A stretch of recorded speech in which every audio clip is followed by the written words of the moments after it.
This is Telling the Story, a podcast dedicated to exploring faith, spirituality, arts, and culture, hosted by Ninth Hour Theatre Company located in Ottawa, Canada. Thank you for joining us for our first podcast series discussing C.S. Lewis's popular tale, The Lion, the Witch, and the Wardrobe, the second of 7 stories in the Chronicles of Narnia. This Christmas, Ninth Hour is presenting a live theatrical production of this beloved classic. For more information, visit our website, ninthhour.ca. That's number 9th-hour.ca, or follow the links in the description. In this podcast series, we thought it would be interesting to discuss The Lion, the Witch, and the Wardrobe in more detail, to not only deepen and enrich yours and our understanding of this favorite story, but for the sheer pleasure of it. We also think you'll enjoy getting an insider's look at many of the artistic and production decisions that Ninth Hour Theatre Company makes in putting together this show. So, grab a drink and a favorite snack, maybe some Turkish Delight, and settle in for a stimulating ride into the wardrobe and the world of theater magic. So I'm here for episode 3 of the Telling the Story podcast. I'm Charlie, your host, and I'm joined by 3 guests today, 2 of whom you've heard of before from a previous episode, and 1 new guest. And I just want to introduce them to you today. So I'm joined again by my co-host, George Dutch. He's the Associate Artistic Director and Dramaturge for Ninth Hour Theatre Company. He studied acting at Simon Fraser University in Vancouver with internationally renowned theatre director Gunduz Kalik during the 70s, then joined Kalik's Ensemble in Northern Australia for 5 years, where he taught a performance class in a university theatre program during the 80s.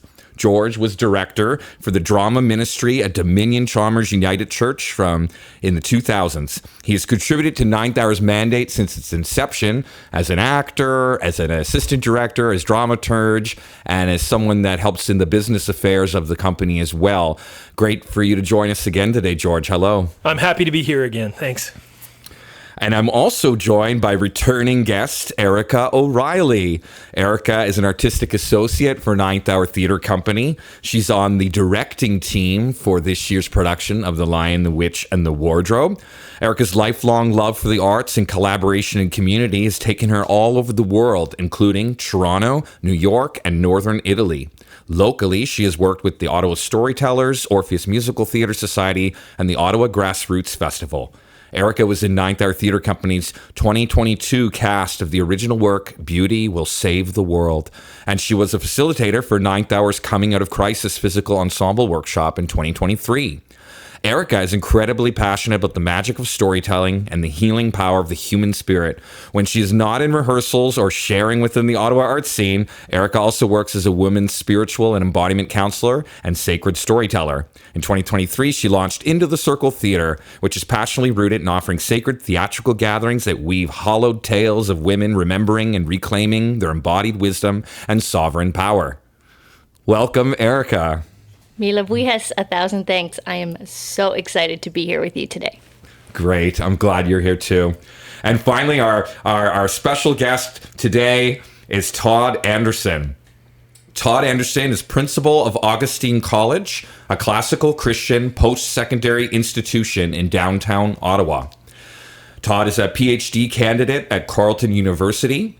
Todd explores the Anglo-Latin poetry of George Herbert, but also has a deep love for C.S. Lewis and has written on his poetry and Perelandra. Todd also serves on the board of elders at Calvary Baptist Church in Ottawa and lives with his wife Heather and their 6 children in Canada. Welcome, Todd. Thank you very much for the invitation. Good to be here. Great to have you. Let me first start by asking, Perelandra, what is that? I've never heard of that before. Right, so Lewis wrote a space trilogy, which was rather awkward, to be honest, but a beautiful example of some of the themes we'll talk about today with his story for children. But this space trilogy has a Christ-like character who goes through the stars to a couple of different planets, and Perelandra is the second one he goes to. It's basically the story of Adam and Eve, rewritten again, and Lewis takes you on this venture of what would it be like if the fall had never happened on another planet, and he follows through Wow. some of the philosophical implications of this as this character Ransom lands on the planet and has to deal with a new Satan and new challenges. Wow, I imagine you could explore so many like theological questions with that because it's fictional, so Yeah. you can address whatever, really. Absolutely. And I mean, a lot of that story is this dialogue between the Eve of that planet and another character, a Satan character that comes into that space. So this Ransom or Christ character has to intervene, but it's a lot of discussions about what is truth and how would you explain it to someone who really was a new person, had never understood these ideas, doesn't have the baggage of our period and our time. So I mean, it's also just a beautifully written piece. There's so much he does with this floating island. Everything's basically water, and they're on these islands that go up and down the sea. It's pretty dramatic.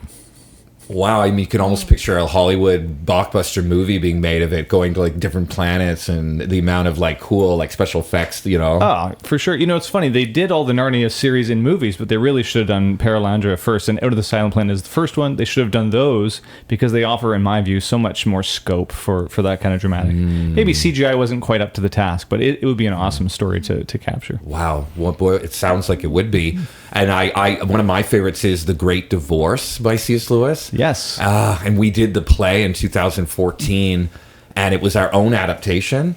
And just it just lended itself to the stage. It was just the right length, and it just was. Every like little scene was exploring like human relationships and our concept of heaven and hell and love, and it was so fascinating and so not one of his most populars, and yet I to this day I constantly talk about it. Oh yeah, it's another beautiful story. There's an intimacy in those conversations, and all of them are kind of unique vignettes of the human soul in duress. What does it mean to be, filing into grief or flittering away your life in pride? And these pictures are so true to life, really. Actually, that's kind of what Lewis is really quite good at, is giving us these imaginative pictures of our real experience. So I think that's also another one that would be awesome for the stage, crushing that lizard at the end. Oh yeah, very dramatic moments. It lended itself super well for like just ridiculously amazing costumes and just memorable characters and moments like the lizard crushing on the and I think in that scene particularly, the costume flipped inside out like to reveal like a different look or something, and that character was particularly troubled. And George here was actually in The Great Divorce, weren't you, George? As well as playing the Screw Tape from the Screw Tape Letters that same season. Yeah, we did a double bill of the Screw Tape Letters and The Great Divorce. Yeah. Oh, that's amazing. Yeah, it was pretty cool. So yeah, like I mean, The Weight of Glory is an essay he wrote, but it really has that flavor to it. Remember, they're walking on the grass and his feet are, and he falls into the river and he gets beat up by the waves. This is like classic Lewis, his capacity to put ordinary experiences into this imaginative frame. And like the play of that must have been awesome. How do you do this? This guy getting smashed to pieces or pricking himself, and these are just beautiful scenes, It was fun to stage, definitely. It was fun to behold. And that reminds me, actually, we're talking about, of course, here, we're talking about, how he uses, I don't know, he seems to use nature a fair bit to get points across, whether it be the blades of grass that are sharp enough to pierce your foot, or the wind that would knock you over, or the rain droplet that would pierce a hole right through your body, and these sorts of things. In The Great Divorce, he did that. Did he do that in the Paralandra as well? Or? Yeah, absolutely. And I mean, one of the things that he's working with there is so much water. What would you do in a world where you just had a thin sheet as the land that you stayed on? There was no fixed land. That's one of the main concepts that comes out in the book. And so you're traveling like a surfer almost across the waves up and down. So he gets in a lot of this imagery of movement and walking through in an Edenic environment, a beautiful fruit that you rush into and you're completely nourished and satisfied. So, walking along the beach and watching the Satan character sort of tear apart a series of frogs is this giant affront to the reader, because up till that point, it's just this beautiful sequence of amazing vistas. And so there's something about Lewis's ability to use nature to its fullest. Yeah. I mean, he had a lot to draw on in his medieval and Renaissance reading, but certainly he's a master at that. Wow. And he certainly doesn't shy away from it in the Chronicles of Narnia either, right? With the I mean, the landscape we touched upon briefly in episode 1, but the landscape being almost alive, and there was like was it the water spirit in the forest? The trees were alive and different things. I see you nodding away, Erica, over there. I mean, you mentioned earlier something about landscapes and what they communicate and stuff. Yeah, do you want to add more to that? Sure. I love in the script the moments where characters refer to, like, the trees are listening or the forest is listening. And for someone like me who feels very deeply connected to the spirit of nature, whether it's in trees or plants or animals, is this aspect of nature holding space for us and having a spirit and life of its own. So to think about that coming alive, not only as you would read it in a book, but to be able to play with that sense of the spirit of nature on stage. How do we engage the audience in this world that's coming alive around the characters on stage is pretty magical. Indeed, magical indeed. And I do want to talk, of course, about the deep magic in Narnia. And from what I remember, I think it's always capitalized, a capital D and a capital M. Is that true, George? Am I recalling that correctly? It's not just deep magic lowercase, it's deep magic capitalized. Is that true? Certainly in the stage directions and the explanatory part of the script, it does appear as capitalized. Do you know if it's like that in the books at all? I'm trying to think. It rings a bell, but I don't have. Oh, right. We whole don't have text the book in my mind right now. Yeah, maybe that's I right. should. That's right. Well, maybe for the sake of the discussion today, even if it's not capitalized by Lewis himself, we're here to sort of talk about in that capital letter way as to what is this deep magic. It's not simply magic, it's deep magic, I guess it'd be great to just dive into what we think it is. What is the deep magic? I mean, long answers only, please. And maybe we'll start with you, Todd. Kick us off. What are your thoughts on what Lewis meant here, and what are the implications of the deep magic in Narnia? Yeah, that's a great question. Well, I think it's sort of formative for the way Narnia begins its journey or its tale. Obviously in The Magician's Nephew, you get this song that Aslan sings, and really that is, in some ways, the deep magic being wrung out into the world as all of the nature that we are expecting comes into being, all the creatures come into being. So it's tied intimately with the song of Aslan himself, but then it finds a fixture in this stone table that we see in the story itself, and written on the stone table is this law or deep magic that governs really the morality of the space, or this shared sense of how we should behave and what constitutes objective reality. Of course, that becomes the center of the whole tale. Like, what happens at this table? Well, there's this moment where the queen or the witch thinks she has won by virtue of following the deep magic. Right. Like, I'm, following the law. And there's a sort of righteousness she has there. Exactly. Yeah. And so there's this question that hangs in the story of, well, is that it? Is that all? Does she win then? Because she's essentially obeyed this deep magic or this law that is written into the land itself. And so, I mean, we can go further and talk more about the implications of whether it breaks and what happens, but that's how I would begin to describe for the audience what the deep magic entails. The beginning stages and that principle of morality that's sort of in nature itself, if you like. Oh, that's interesting. A principle of morality in nature itself. It's sort of it's unshakable, it's unbeatable, it's undeniable, it's a creative force, perhaps even. It can't help but create, maybe, but certainly it's unbendable, and maybe she knew that too. You always wonder, like, is she just playing the game? Is she being manipulative? Or does she know it to be true, and so she also has to go along with it because there's really no way around it? Makes you just wonder that, like her character, Yeah, well, and again, she's sort of tracking along the satanic journey, as it were. At the beginning, or I guess at the end of The Magician's Nephew, when Narnia is born, she goes off, remember, to that garden, and she eats the fruit, and you get that Eden scene once more. Yes. And really, her character is that person who's trying to work against or undermine this deep magic. So, but at the one level, the deep magic is something that she toys with and plays with effectively to control Narnia, to keep it in winter, to freeze it. And yet there's this sort of subtle hint that maybe there's something below or beneath this deep magic or this deeper magic that underrides it. And we can maybe talk about that we will dig more later. Deep into that. What about you, George? What are your initial thoughts on what is the deep magic in Narnia?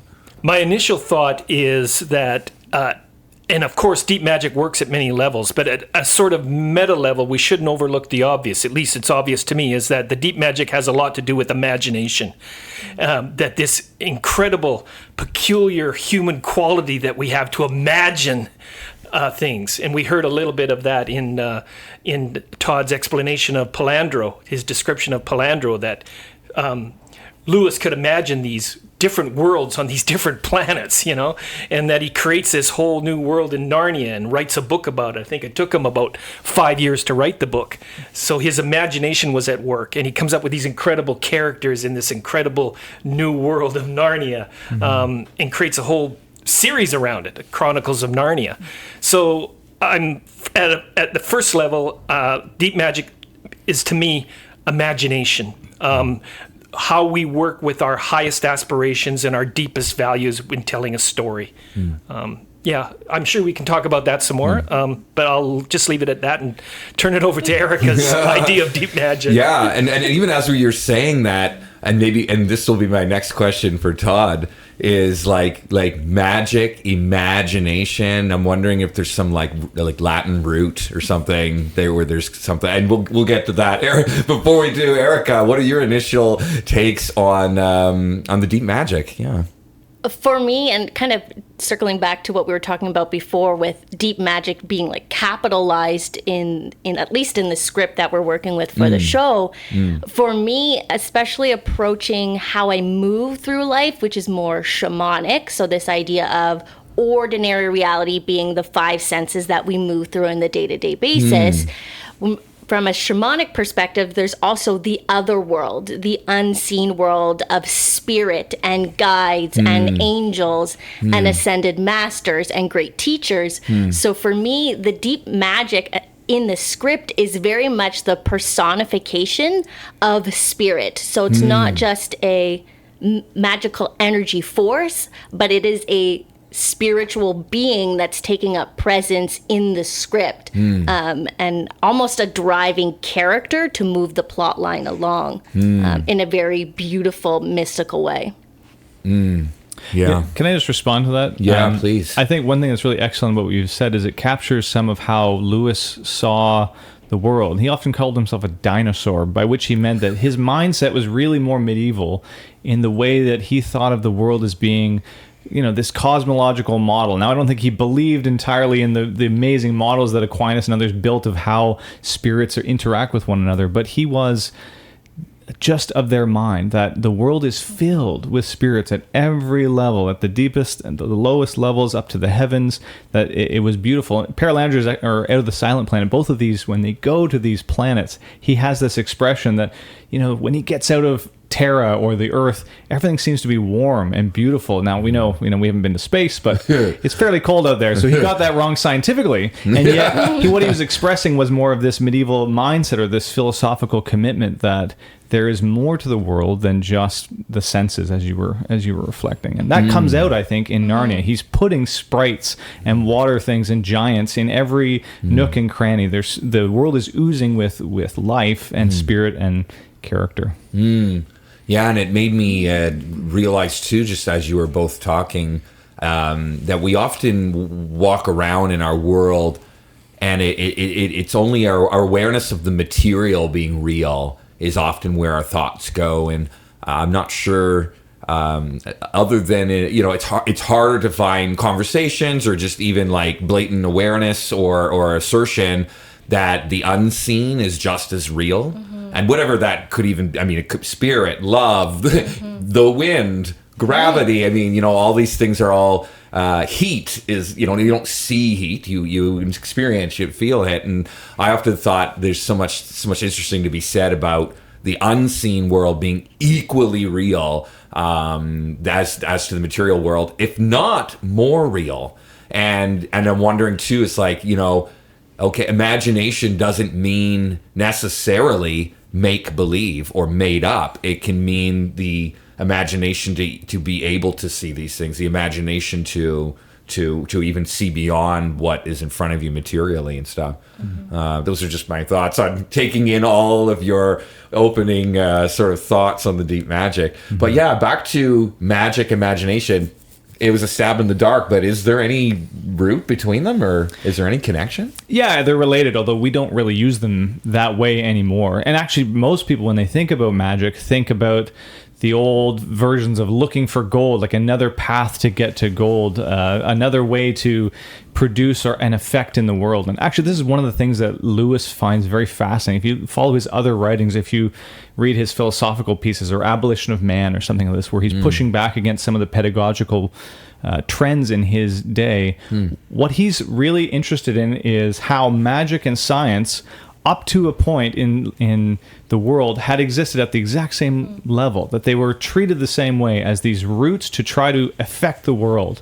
And what he's trying to do with imagination or with this magic is get back to another model for thinking about the spirit, as you're saying, or what supernatural effects are happening in our world. So for him, science and magic are doing sort of practical work. How can I have an effect on the world? How can I change things? And really, humanity had moved away from ordering itself, as someone like Augustine might have said, rightly in view of the world, instead to how do we control things and shape things ourselves? And so getting maybe a disconnect between imagination and spirit and rationality, So in some ways, a lot of Lewis's work is trying to put those things back together. And that's where his display of magic in something like Narnia is really helpful. It's not really intended to be, the dark arts necessarily, though we're very welcome to talk about it and read it that way. But he does have in view something about the heart being engaged, rather than it being just, those fairy stories, that's a waste. Those aren't real. You know how we sometimes tell kids that? No, Lewis would have said you're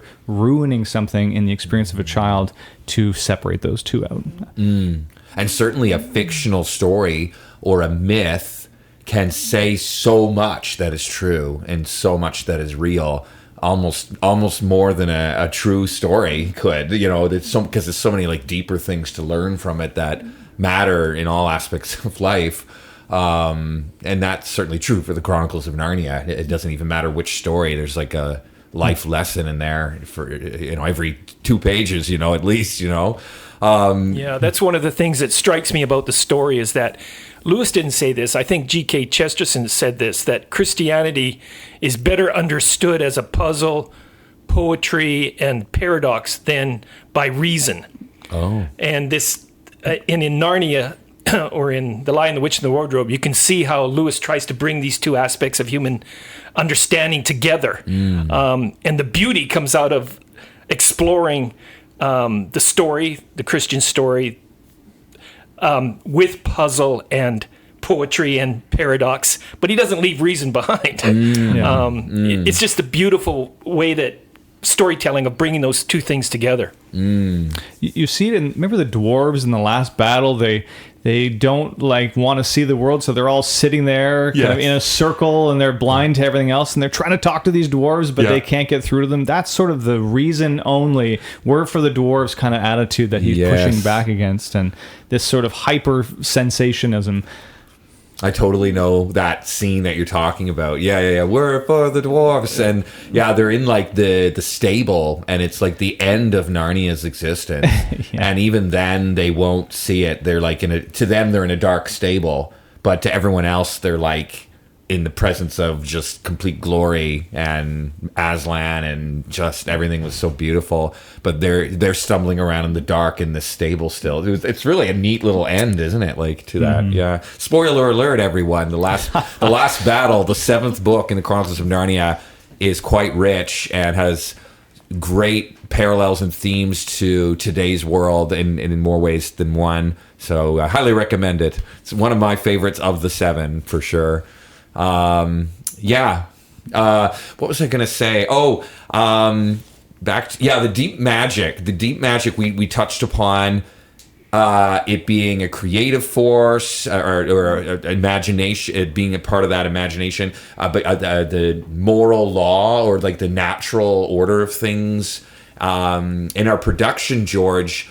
How are we communicating the deep magic artistically? If you can you talk a bit about that? what's we chosen to do there? Well, we're making creative use of music in the sense that Narnia is sung into existence by music. So we have lots of, it's not a musical, our show, but there's lots of music in it. And maybe you can talk about that since you're directing the musical scenes and how we're using music to illustrate some of the aspects, dimensions of deep magic. Yeah, music is a mystery to many people, and arguably one of the art forms that it's almost inexplicable what it does to you and what it does to your soul. More than all sorts of art. All sorts of art are beautiful, obviously, but something about music that's mysterious because it moves you and you don't even know why, and it's not even, there's no words, and I'm talking about wordless music. I think more specifically, like. Yeah. Well, I think it's very appropriate to begin that way, not just because that's how Narnia begins, but there's another scene at the end of Perelandra where the hero is about to go home and he meets with the gods and goddesses that oversee it, or the angels that oversee it, and they have this conversation which grows into this song, and they're sort of hymning the king, as it were, or the Lord, and they're all taking part, but it becomes this beautiful harmony that music really produces in all of us, the sense of belonging, the sense of giving yourself over to something and being part of it, not really losing yourself entirely, but that relaxation and belonging that really mark both the beginning of Narnia and in this other story, the way it folds together all of the heartache and the problems. So I think it's a very appropriate way to stage it. And maybe it's one of those objective beauties in the world that, like music draws people together. Arguably, perhaps every culture in the world has some form of music that's important to them and draws them together and lifts people's souls, allows people to grieve, worshiping their God. It seems like one of these natural laws or like natural order of things, that music was inevitably discovered, and we just can't get enough of it. I mean, it doesn't even matter, what are your thoughts, Erica, on music and magic and Narnia and just all of everything that I was just sort of saying there? I'd love to hear what you think. There's so many thoughts. I'm trying to ground myself so I can hopefully speak articulately. For me, when it comes to music is often the invitation or another portal to which it accesses our spiritual nature. It accesses beyond the physical humanity that we are, and I think that's why music is so unifying. Why you might have a piece of music that resonates differently for different humans, because it moves beyond language, it moves beyond our physical reality, and opens us up to remembering the divine spiritual consciousness that we are beyond our beings. And for me, it's almost like an image of what C.S. Lewis does with Lion, Witch, and the Wardrobe, where it's the story itself is that invitation, is that opening to remember the greatness that all of us are, as reflected in Narnia itself, in these individual characters. Oh, well said. Well said. Well said indeed. So moving on in the story, the deep magic creates Narnia. We talked a bit about the witch, knowing the deep magic is important. I know in episode 1, we chatted about how what the witch and Aslan the lion discussed and came to agree upon, the audience or reader is not exposed to what that is, which is interesting and mysterious and probably quite intentional by Lewis. And then the other thing we pointed out in episode 1 was that Edmund, who of course was the one that the witch was going to kill, but then after Aslan went and made arrangements to take Edmund's place, basically, Aslan and Edmund have a conversation that we also don't get to hear, and I'm wondering your thoughts about that. I mean, this is after she's claiming, of course, that, the deep magic is on my side, and suddenly the tables are turned, and we don't get to hear what arrangement they came to. Like it's hidden behind a veil, it's hidden behind a wall, it seems, Yeah, I think it reminds me a lot, and others have said this, of the story of Job, where Job is afflicted with all these punishments, and we get this interesting scene at the start of that story where Satan seems to show up in heaven for some reason. What is he doing? He's not in chains. He's not, getting beat up by all the other angels. He's coming before the Lord, and the Lord essentially asks him, where have you been going? Well, back and forth. And God himself initiates this conversation. Have you thought about my servant Job? And why would God be entertaining any conversation with this guy? You just threw him out of heaven, right? And yet there's this conception that we don't have access to that level of understanding of the ways God is working in the world and how the deep magic in the case of Narnia is to work out in the specifics. And I think so too at the cross. I don't think any Christian would say I have a airtight view of what happens here. In fact, there's lots of churches have split over it. There's lots of people who have debated it for thousands of years. Yeah, and there's so many different theologies around what the death on the cross represents and what precisely. But we have this sort of sense of the practical result of it, but we don't know the mechanisms that are at play. And I think Lewis is trying to ensure that there's still that shroud of mystery within his own story. If he were to say something like, this is what happened, this is the exact words, you can hear people in the audience be like, wait, hold on a second, you're on this team, That's so inevitable, human scrutiny, just sort of well, that doesn't make any sense. And that's where the reasoning comes in again, which we were talking about earlier, and in some of these deeper magic matters of, wasn't it Freud in Freud's Last Session, the play that Ninth Hour did, where music baffled him, and that's why he doesn't like it, because he couldn't understand it. And so it was interesting. But do you have anything to add to what Todd was saying there, George? Yeah, it suddenly occurs to me that when Aslan and the witch are talking and we don't get to hear what they say, they're non-human characters. I guess you could make a case that the witch is kind of human. She was Queen Jadis in The Magician's Nephew. She's a fallen angel, if you will, or a fallen creature. She becomes the White Witch. But it makes me think that maybe, because one of the things that's explored, one of the themes that's explored in the story is, what does it mean to be human? And maybe a lot of the answer to that question lies in a realm of mystery that is governed by non-human entities. In the same way that we have this conversation in Job between God and the devil, which has incredible repercussions for Job, a human living in this world. The conversation between Aslan and the witch has tremendous repercussions for the children in Narnia, both in Narnia and in the world that they came from. There's also not really a parallel in the Bible. We don't get a scene on the cross where Satan is talking to God. So there's a sense in which he's probably trying to be a little careful there as well. But that's true. And in some theologies, Jesus descended into hell for 3 days, and we don't really know what happened there. Yeah, so that's very true. That's very interesting. Yeah. What about you, Erica? Any thoughts on this? Yeah, it's interesting because when I was sitting and kind of feeling into the conversation for this evening before we all met, what kept coming through my mind was this concept of Buddha nature. So in the sense of what I've studied over the years, and I'm by no means an expert in Buddhist psychology, but in my studies with Isa Gucciardi, PhD, with the Sacred Stream Foundation in California, what I took away from those years and what I continue to circle back to is Buddha nature being this part, again, this is my personal interpretation, a concept of Buddha nature being the part of ourselves that is always connected to wisdom, compassion, and grace.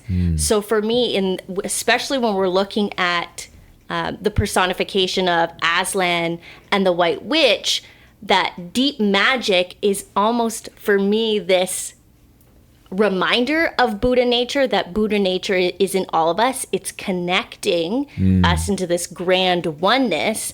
And we see a character who is in deep alignment with that sense of compassion, wisdom, and self in Aslan. And then we see what a character like the White Witch, where what can happen when we turn away from the essence of ourselves that is compassion and love and grace, and how what kind of solidified it for me as a reader is that, am I allowed to should we do spoiler alerts?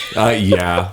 I feel I've already spoiled too much. Yeah. No, go for it. But when Aslan comes back and speaks to there being an even deeper magic that the White Witch wasn't aware of air quotes, is that reminder of that deeper essence that's within all of us, this deeper essence of soul, of spirit, of compassion.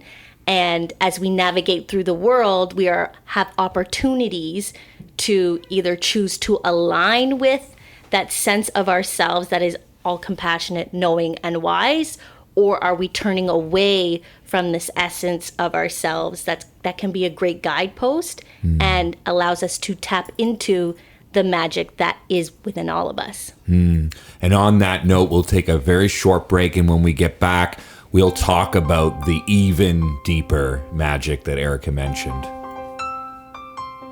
You are listening to Telling the Story, a podcast by Ninth Hour Theatre Company dedicated to exploring faith, spirituality, arts, and culture. Special gratitude goes out to Nigel Harris of Bare Bones Studio. For more information, go to barebonesstudio.godaddysite.com. That's Bare Bones Studio. It's with great joy that we record this podcast in an intimate setting where genuine conversation can take place. Thank you to Bare Bones Studio. And now, back to the podcast. And we're back. We were talking about the deep magic of Narnia, and we were just about to venture in to the next part of the story. The Aslan does die on the stone table, which Todd mentioned earlier in our conversation. And in the plot, everyone thinks he's dead and gone, and hope is lost. And spoiler alert, once again, as the Aslan comes back to life, and it's a line that he says to the children when they are you a ghost? And they don't know what to make of this risen Aslan. And he says there's an even deeper magic, and Erica was just alluding to that, and I love that you brought that up, and I didn't even remember that part of the story. But let's throw it around the room to hear thoughts on what Erica just had introduced, to our conversation. What do you think, Todd? Yeah, again, I think this is probably the center of the story and really the center of the whole series that he's trying to get across, which parallels the resurrection in the Christian tradition. But one thing that's maybe interesting to think about is cracking the table is a parallel to the Old Testament laws that Moses had when we smashed them down. That same sense of something is broken in this natural order or morality. Something beneath it or under it or superseding it, maybe above it, has come into effect and is in control of morality going forward. And this is part of why I signaled before this queen or witch character understands that first level of the deep magic, but is not really understanding that there's something superior and beyond it that controls it. So when it cracks, you get that really vivid image in the narrative, and I'm not sure how you'll play it out in your work, but maybe there's some giant crack sound you can, I don't know. Oh yeah. But we've got a stone table, it breaks. Nice. It's all theater magic, trust me. I love it because that really for me is that moment of wonder for the audience. Wow, the old laws are gone, something new has come. And this is the question that's really to think about. What is the newness, and why can Aslan come back? What's this deeper magic that comes in? And he has that line where he talks about self-sacrifice. And for me, that's where I would point to as saying, this is the thing that's below and beneath this law that is operating in everyone's hearts. It's this sense of giving oneself for another. This greater love has no man than this, that I lay down my life for my friend. That spirit of sacrifice on the part of Aslan, who is innocent in the book. I think he says a little more explicitly. Actually, it's kind of clunky in the story. If you go back and read that line, I don't have it memorized, but it doesn't quite come out the way I think Lewis wanted. But still that same feeling of, I sacrifice myself as a willing participant for a traitor. For Edmund, yeah. For Edmund. And that has broken this other system that was in place. Wow, because it's not natural Exactly. to do that. It's against the grain of self-preservation and ruling by force. Like it's this act of love that propels them into a better state of readiness for the battle to come, and it isn't this tyrannical operation of I'm going to defeat the witch by pure might. It's this surrendering to the witch's, dare I say, legalism with the deep magic law. It says that a traitor must die. Well, that's the law, and Aslan's like, okay, I'll die then. It's like he's almost admitting that is indeed the law, and I will turn it on its head. And it is interesting that that's something unfathomable to rule by sacrificial love and not by force and power. Yeah, precisely. What about you, George? The deeper magic now we're talking about. Right. So, first of all, let me say that the deep magic is not related to the kind of trickery or magic that people commonly associate magic with. Like you would go to Las Vegas and you'd see a pretty girl crawl into a box and she'd be sawn in half and then she'd suddenly appear whole. That's a trick of illusion, right? I think the deeper magic refers to the kinds of mysteries that Todd was referring to and that Erica was alluding to that operate in humans. So, for example, we're conscious beings. This is a question that science has trouble deciding on. Why are we conscious beings? And we have a conscience. We seem to innately know the difference between good and wrong, right and wrong, good and bad. And of course, Erica was even alluding to that, like the essence of grace, compassion, and we depart from that. Like, right. Yeah, and it exists in nature. It's innate to nature. So one of the first things we to be compassionate, gracious, and right, and to understand the difference between right and wrong. Right. Animals seem to get a lot of that. The first right. Yeah. non-human that Lucy meets in Narnia is Tumnus. Right. Who then has this ethical dilemma to deal with. Does he turn her over to the White Witch to be killed so that the prophecy isn't fulfilled, or does he save her? So this notion of this innate notion we all have of what's right and what's wrong, again, there a morality written into nature, written into our hearts. It's quite a mystery. It's a deep magic. So these kinds of things operate in the story. As I said, the magic operates at different levels. Erica, anything to add? The deeper magic.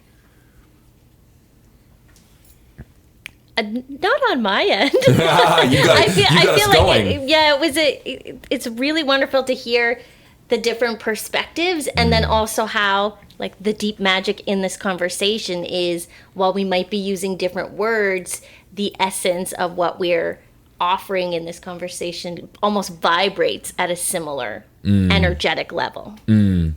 Yeah, I've often thought, like, if in honest conversation where you're not trying to like win an argument, and it's not a black and white or a tribal discussion, but one in which you want to explore some theme or topic deeper, and you can come from different perspectives and backgrounds and beliefs, and often we all can seem to recognize an objective thing here, and whether it be theology or other means, science, whatever, really, we can sort of explore deeper and further, and it's enriching to all, and I just enjoy that so much, and you always love hearing, different traditions, different perspectives and stuff, because it just adds to your understanding of something you already have language for, but then now your language around it is like growing, like. Yeah, my sense is nobody from any background who reads this story thinks, oh, Aslan deserved that. You know what I mean? They all get it, that there's this moral conundrum, as you were saying, that something's wrong here and it needs to be made right. And this is operating in everybody's spirit, and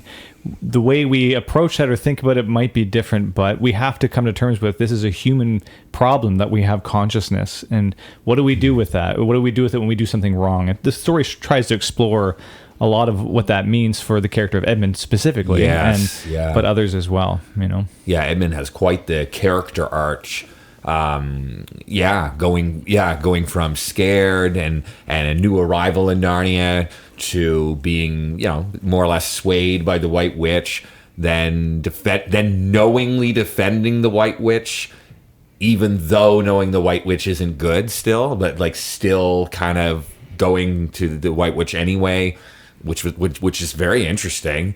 Even once Edmund sort of realizes the White Witch isn't really all that great, and in our production, like she's rather abusive to him, and yet he still goes back. Well, it's in the book. You've got it right. Yeah. I mean, because she offers him Turkish Delight, and she offers him warmth and a promise of being a prince, and it's all interesting because at the end, it's Aslan that crowns all the children to be kings and queens, not princes, in fact, kings and queens. So it's like he has a better offer than the White Witch ultimately.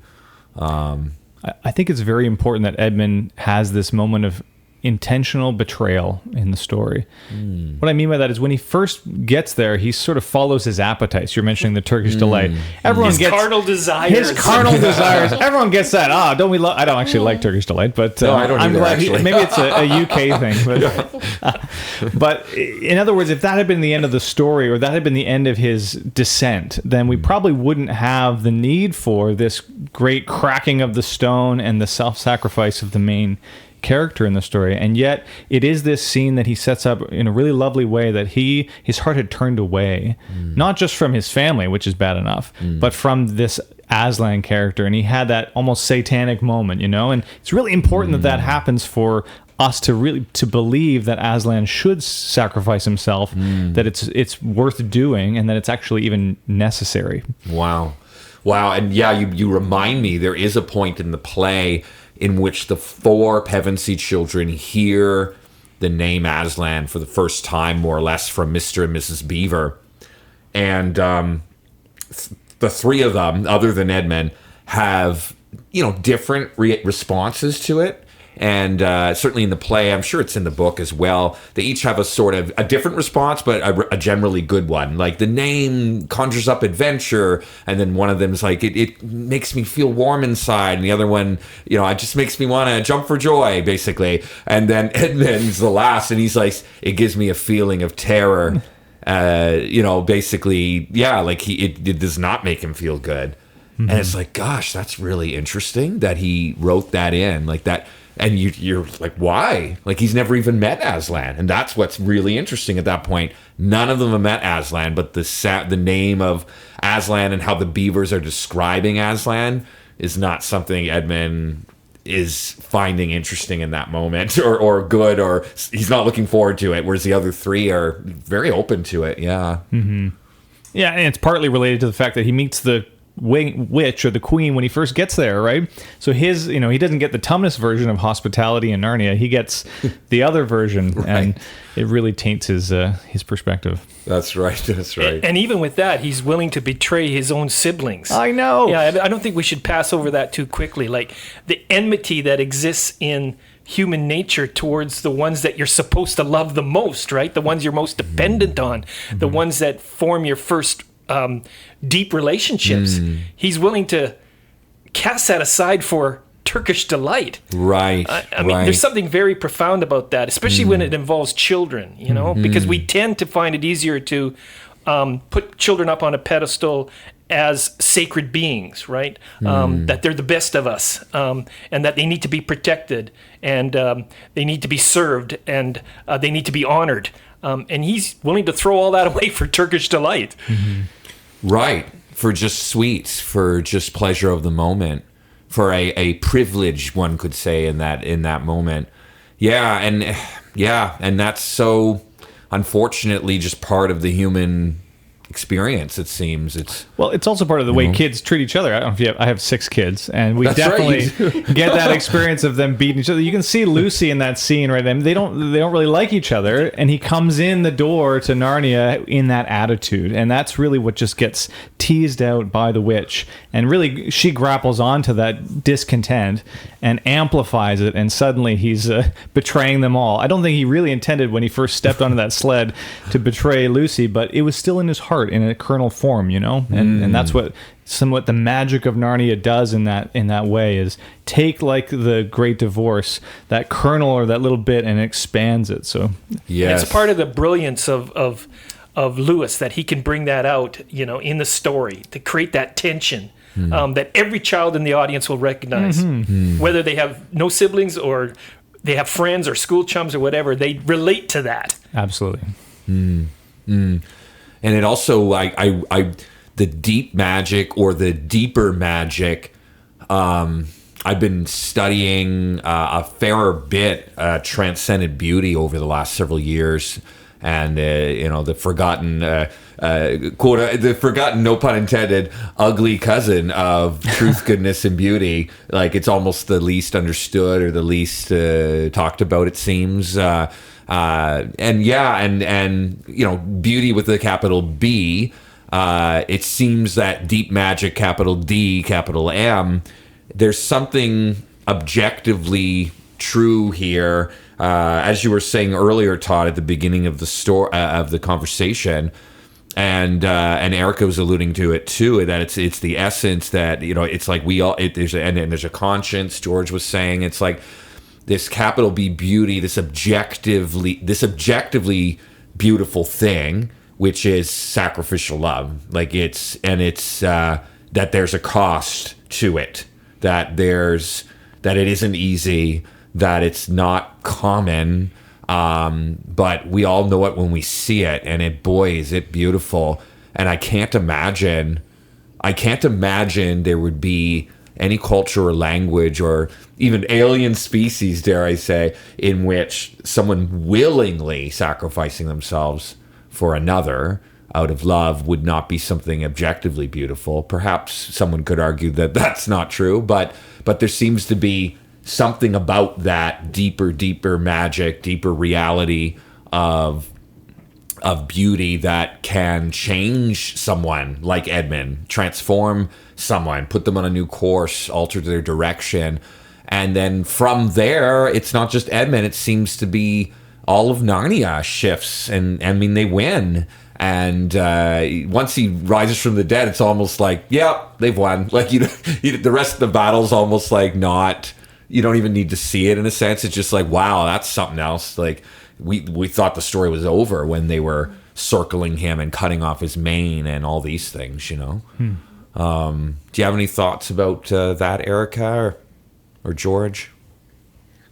I feel for me, there's something, especially in this conversation, there's a part of me that also resonates with the character journey that Edmund goes on. Like, he's a really relevant and real mirror of what some of us can go through, not only in relation to, the path of, okay, if I can go the route of pleasure or power, or, alignment with family, or alignment with my community or connection. And listening to this conversation, I find myself wondering, at points in my life where I felt unworthy of connection to divine, how I myself, when I see that, when you referenced the scene of the 4 kids and how they related to the word Aslan, when we hear Edmund, I always almost picture him kind of like reclusing or pulling away.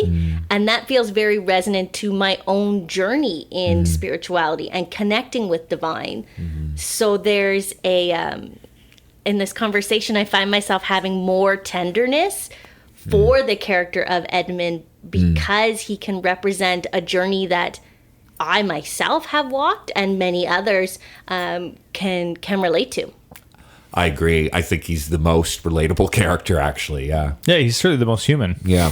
Yeah. I mean, the other characters do make mistakes later on, but yeah, Edmund, that's the funny part is no one wants to see themselves as Edmund, but most of us probably are. Yes, that's so true. That's so true. Yeah. Yeah. No, and that isn't that humility though, right? In that, you know, in approaching the divine, approaching God, approaching the creator, approaching capital B beauty, approaching deep magic, capital letters.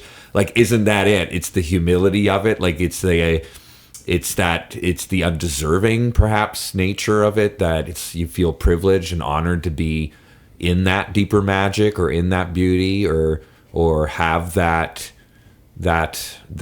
offer, you know, that Edmund gets. And so maybe that is why he's more relatable in that sense of there's a sense of shame that he has, maybe, and it's certainly super relatable, you know, and humility maybe is where you can get past the shame. I'm just thinking out loud, but get past the shame and draw closer to the beauty, and maybe that's the disconnect, maybe for some, you know.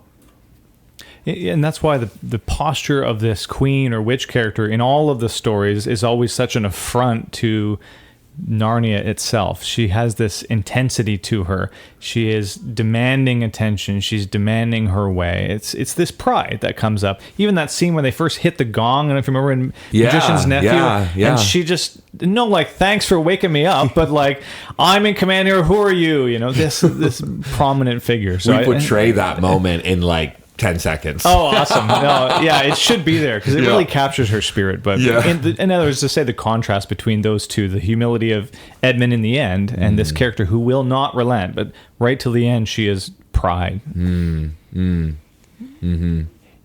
Yeah, in a sense, she's a hero in the Nietzschean sense, right? Whose philosophies and ideas would have been very influential during that time in history when Lewis was writing the book, and still is, of course, because you were talking about sacrificial love and the beauty in it. Nietzsche made the argument that sacrifice isn't beautiful, that it's a prominent sign of weakness, and that the Romans were right to dismiss that death on the cross as unmentionable, as the lowest form of human weakness, and that the success of Christianity was that Christians were able to convert most of Europe to the idea that that was a noble thing that was done. They turned the Roman idea upside down, that hanging on the cross, dying for others, sacrificial love was the success of Christianity that Nietzsche dismissed. But I think in the story of The Lion and the Witch and the Wardrobe, it shows how powerful sacrificial love is to heal the brokenness that occurs at the stone table, the power of it to bring community together, to organize society around love and justice and goodness. So there's arguments to be made on both sides, and The Lion and the Witch and the Wardrobe makes a case for sacrificial love being a beautiful thing. Right, and it's such an ugly event.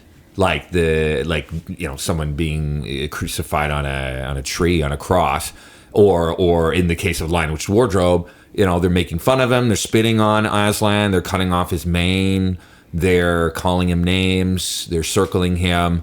It's not a pleasant scene, and it's not a pleasant scene to perform in, and it's certainly not a pleasant scene, at the very least, for children to watch. And yet there's beauty going on at the same time as the ugliness of the whole moment. Any thoughts on that? Yeah, again, I think this is that lovely moment the deep magic is representing, is that sense of your intention was for evil, but God, or in the story Aslan, meant it for good, that these can be actually the same thing or existentially happening at the same time. This is why the mystery is so powerful when you put it into a script, when you put it on a play, when you write a story like this, because you're linking up this merger of two ideas that seem completely incompatible. And that's kind of what the cross is for Christianity and what the stone table moment or the resurrection is for Aslan. Erica?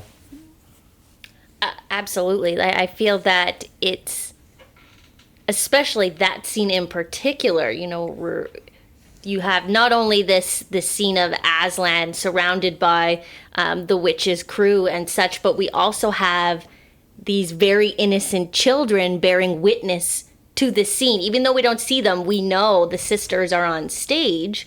It being that, like you were mentioning, this paradox of how we can be in situations that don't logically make sense. How can I be faced with such devastation, loss, horror, and yet still be connected to the innocence or the beauty of children, or to bear witness to all of those experiences at once? And I've been, I would say now, having perspective on my own life, gifted with opportunities to be in those moments, to be seated with death and tragedy, but also feel so attuned to the power of divine love and compassion. So to have an opportunity to, as a theater company, explore that, and how can we engage audiences in this moment that can be quite overwhelming and maybe scary for young kids,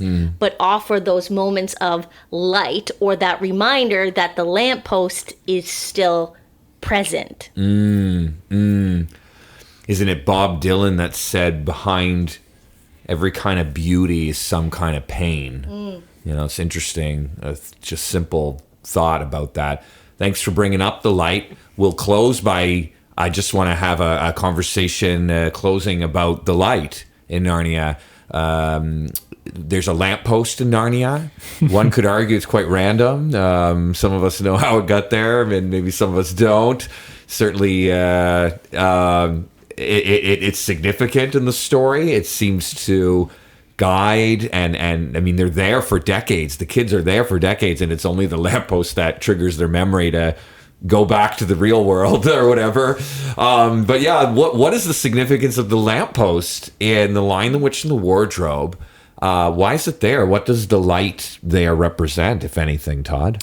Yeah, I think this is a space for lots of different interesting readings of the story. But what I just want to begin by saying, where it comes from explicitly is Jadis tosses this iron bar from London when she rips it out. It hits Aslan in the head while he's singing, and he doesn't even notice. I didn't know that. It hits him Aslan in the head? Right between the eyes. She tosses it at him, right? And then it lands off on... This is before it's been sung into being, right? Okay. So then as he's singing, you have this sense of everything's growing at the same time at a rapid pace, and here comes up this other growth. What is that? Oh, it's this lamppost, and this is the origin of it, almost as an afterthought, and yet it goes actually back to something that Lewis really believed in firmly, which is when in his book on miracles, he talks about how miracles aren't these weird, strange events. They are just inputs from the divine into nature.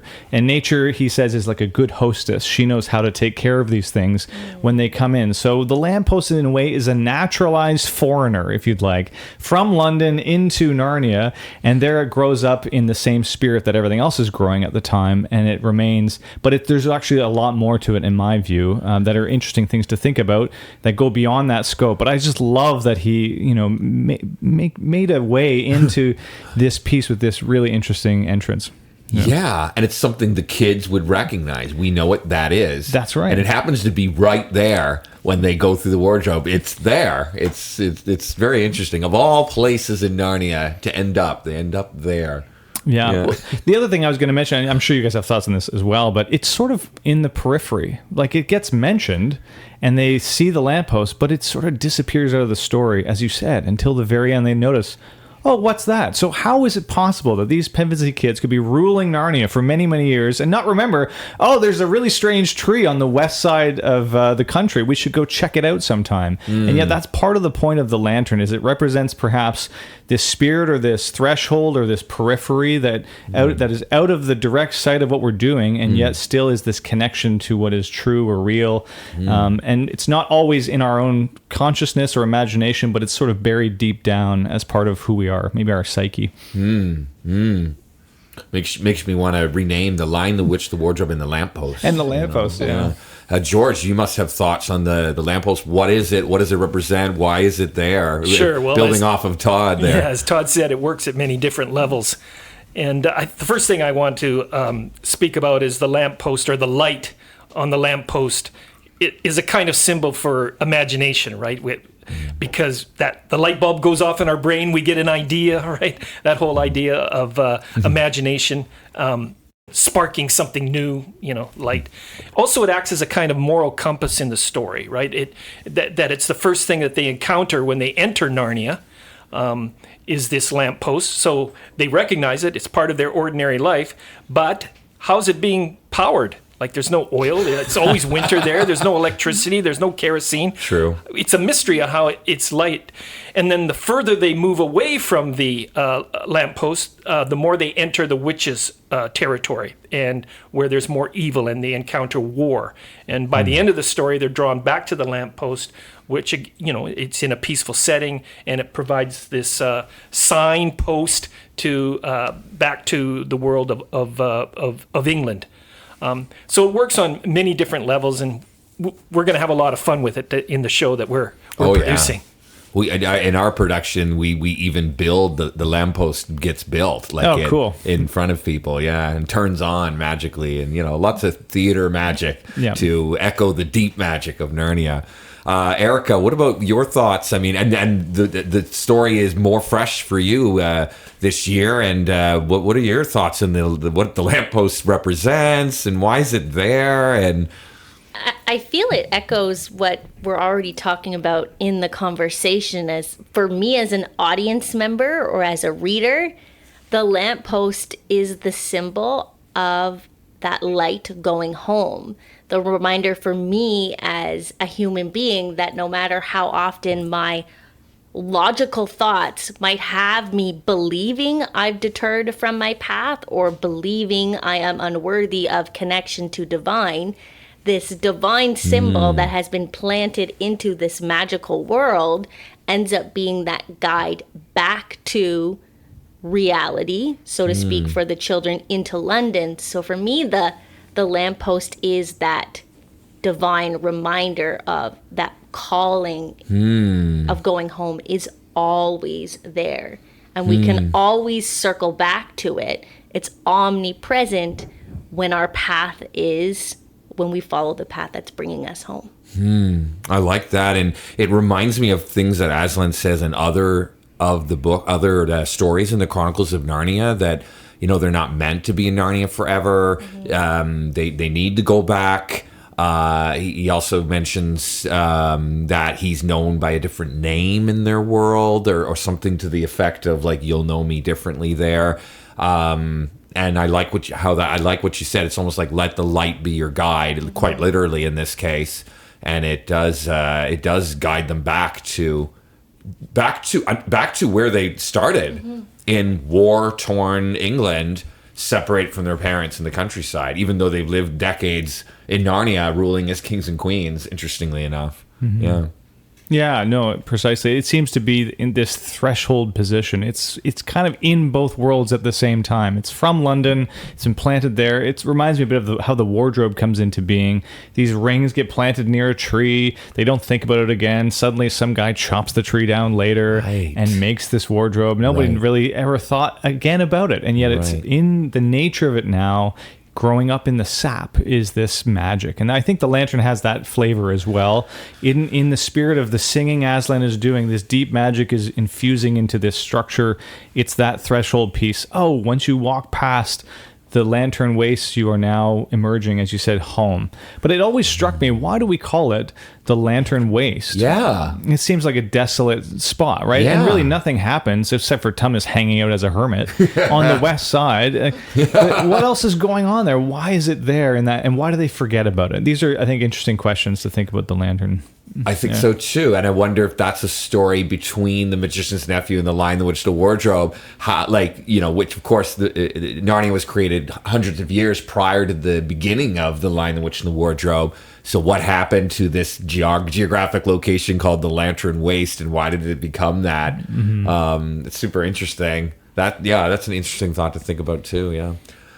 Final thoughts on the deep magic of Narnia. And what you want to leave people with. We'll start with you, George. Final thoughts about our discussion today and the deep magic. I think my final thought would be that I hope we've provided people with some ideas on how to approach the mystery of life in general, especially the many mysteries that still confound us, like consciousness and the fact that we seem to live in a moral universe. And if we do, how then should we live? Right. Thank you, George, and thank you for joining us today. Erica, final thoughts? For me, echoing some of George's sentiments, my hope or my intention in kind of offering conversation from my point of view tonight is that maybe somebody listening feels drawn to either reading the story, reading the play, or coming to see the show as whatever, whether it's a logical thought or a deeper magic within themselves that's calling them to the theater.